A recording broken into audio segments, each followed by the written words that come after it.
बिस्मिल्लाहिर्रहमानिर्रहीम। अस्सलाम वालेकुम दोस्तों, उम्मीद करती हूँ कि आप खैरियत से होंगे। Welcome back my YouTube channel amazing recipe. सर्दियों में हर घर में शकरकंदी बनाई जाती है, ज़्यादातर लोग उबाल कर बनाते हैं।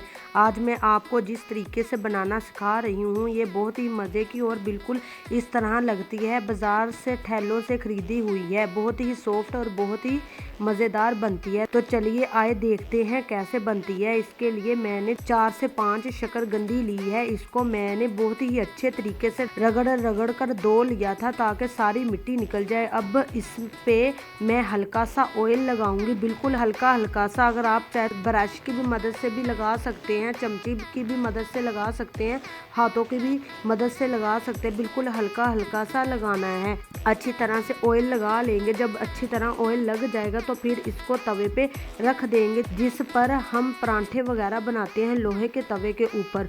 और इसके ऊपर रखेंगे कोई प्याला या कोई ऐसा बर्तन ले ले जिससे ढक सके।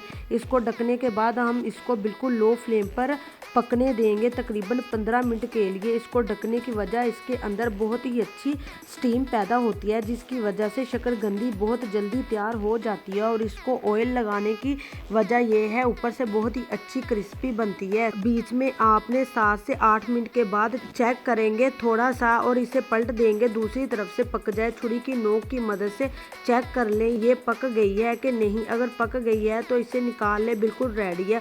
और आप इसे छीलें और ऊपर से चाट मसाला डालें, नींबू वगैरह डालें। और यहाँ पर हमारी भुनी हुई शकरकंदी तैयार है। और उम्मीद है कि आपको आसान तरीका अच्छा लगा होगा। अगर अच्छा लगा है तो इसे लाइक कीजिए, शेयर कीजिए और मेरे चैनल को सब्सक्राइब करना मत भूलें। दुआओं में याद रखिए। अगली वीडियो तक अल्लाह हाफिज़।